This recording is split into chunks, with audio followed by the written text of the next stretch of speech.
खुलुमबाय बे समाव बडलेण्ड इंखं टेलिभिजननि स्टुडिय'आव आं मिथिका नार्जारी दिनै मोनाबिलिनि गाहाय रादाबफोराव दङ। संगीत नाटक अकादेमि बान्था फोसावबाय। कक्राझाराव गिख्रंथाव अर खामनानै गंस्नि न'फोरा सेवहांगार। आसाम त्रिपुरा सिमनायाव साबा बांलादेशी हमदों। इउक्रेनाव मोब्लिबनि आंखाल, डाक्टारा आखायाव टर्च लानानै बेरामिखौ अपारेशन खालामदों। उत्तराखंडआव गं 110 माद्रासाखौ आबुङै सोलायनो थांखि लादों। अमानि बेसेना बाङाय जालांनायाव अमा फिसिग्राफोरा जिंगायाव गोग्लैदों। तामिलनाडुआव हिन्दी बिजों जाबसिननायनि हेंथा सासे सुबुङा खुद्रिनानै गावखौनो अर सावनानै फोथैनानै लादों। असीम मुनिरा पाकिस्ताननि गोदान आर्मी चीफ जानायाव लेफ्टिनेन्ट जेनेरेल आजहर आब्बासआ गोसो बायदों। दानिया फैदो आबुं रादाबाव।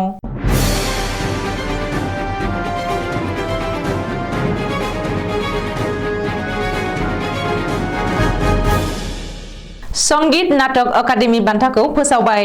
हादरनि 75थि उदांस्रि फालिथाय अमृत महोत्सवखौ लोब्बा लानानै थांनाय 3 बोसोरनि संगीत नाटक अकादेमि बान्थाखौ फोसावनाय जादों। मख'नो गोनांदि आसामनि साबा सुबुंनि मुंखौ संगीत नाटक अकादेमि बान्थानि थाखाय सायख'दों।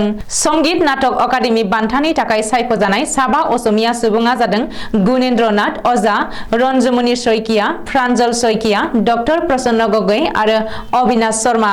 रिपर्ट बादिब्ला बरपेटा सत्र गावनि सिबिथाय होनाय आरो जर'खा अजाफालि शिल्पी गुरुप्रसाद अजानो 2022 मायथाइनि संगीत नाटक अकादेमि बान्था होनाय जादों। बबेखानि अजाफालि शिल्पी गुरुप्रसाद अजानो 2022 मायथाइनि संगीत नाटक अकादेमि बान्था फोसावनाय खौरांखौ मोननायनि उनावनो बरपेटानि रायजो राजाफ्रा रंजाखांदों। ओरैहाय सुबुं मेथाइ आरो सुबुं मोसानायाव गावखौ बावसोमनाय प्रसन्न गगैनो 2022 मायथाइनि सुबुं मेथाइ आरो सुबुं मोसानायनि थाखाय संगीत नाटक अकादेमि बान्था फोसावदों। सत्रिय शिल्पी रन्जुमनि शइकियाखौ 2019 मायथाइनि संगीत नाटक अकादेमि बान्थानि थाखाय सायख'दों। बेनि अनगायैबो डाइरेक्टर अविनाश शर्मा, एक्टर प्रान्जल शइकिया आरो लकशिल्प गुणेन्द्र नाथ अजानोबो 2019 मायथाइनि संगीत नाटक अकादेमि बान्था फोसावदों। मख'नो गोनांदि संगीत नाटक अकादेमि बान्थानि थाखाय सायख'जानाय साफ्रोमबो असमिया सुबुंखौ गिबि मन्त्रि डक्टर हिमन्त बिश्व शर्माया टुइटाराव टुइट खालामनानै हामलायथि होदों।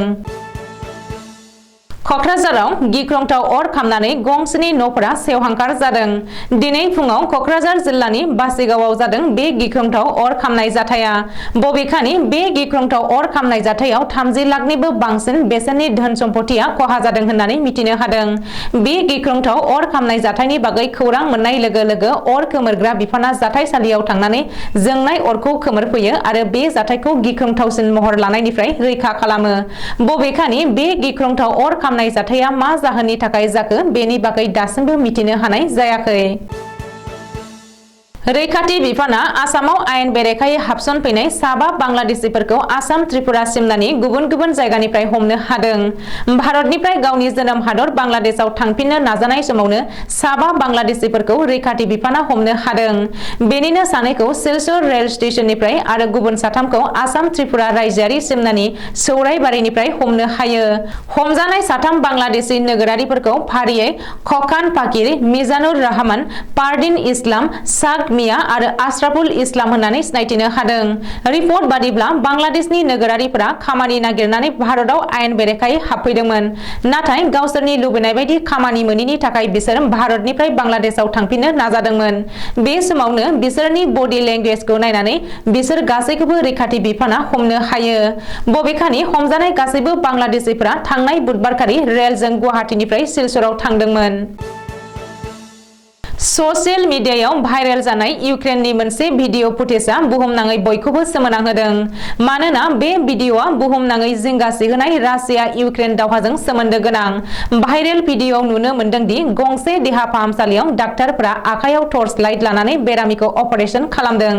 मख'नो गोनांदि रासियाया इउक्रेननि माखासे नोगोरमाजों लोगोसे मोब्लिब दिहुनथायफोराव गिख्रंथाव मिसाइलजों गाग्लोबनायनि जुनै इउक्रेननि बांसिन ओनसोलावनो मोब्लिबनि आंखाल आरो खोमसिया गाग्लोबनानै दङ।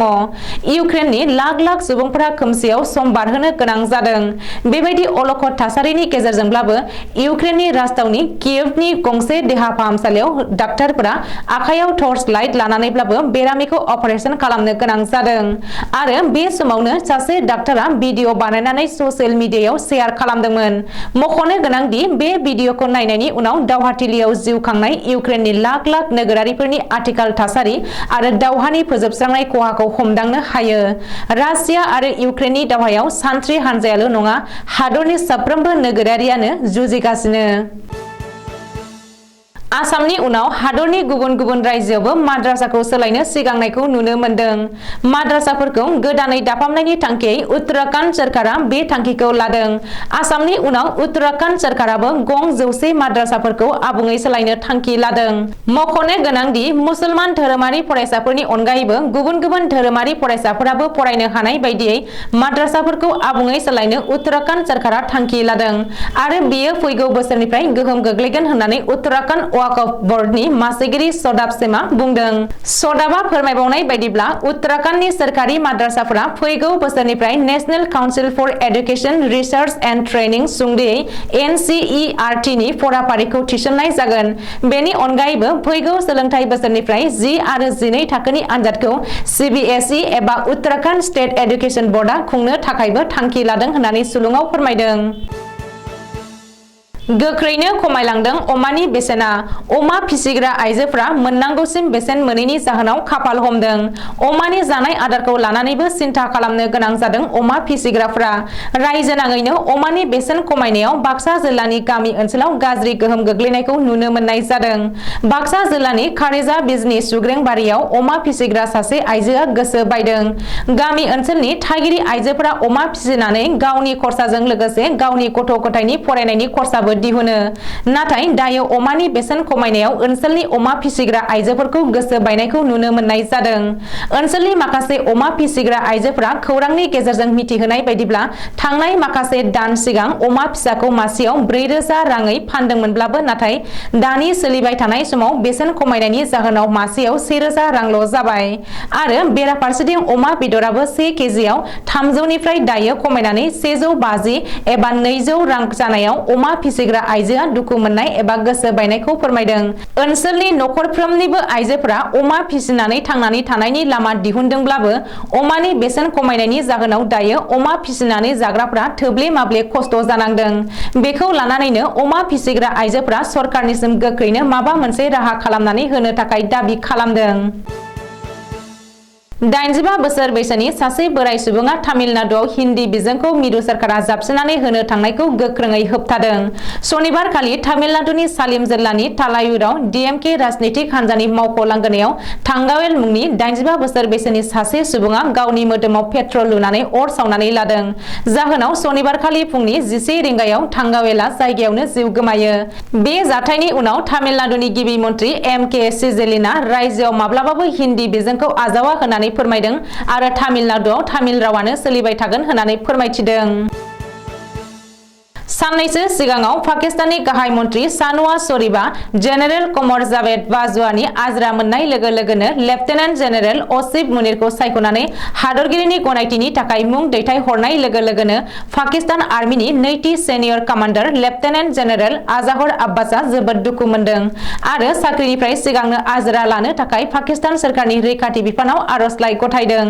सुलुङाव फोरमायनाय बायदिब्ला लेफ्टेनेन्ट जेनेरेल आजाहर आब्बासआ 1984 मायथाइयाव PMA एबा पाकिस्तान मिलिटारि एकाडेमीनिफ्राय ग्रेजुवेट लानानै पाकिस्तान आर्मियाव खामानि मावबोगासिनो दंमोन। बेनिखायनो सेनियरिटिखौ नायोब्ला गावसो पाकिस्ताननि आर्मि चीफ जानांगौमोन होननानै लेफ्टेनेन्ट जेनेरेल आजाहर आब्बासआ जोबोरैनो दुखु मोनदों आरो गोसो बायनानै भलुन्टारि रिटायारमेन्ट लानो थाखाय आर'जलाइ गथायदों। दिनै मोनाबिलिनि रादाबा एसेनोसै। गोजोन्थों।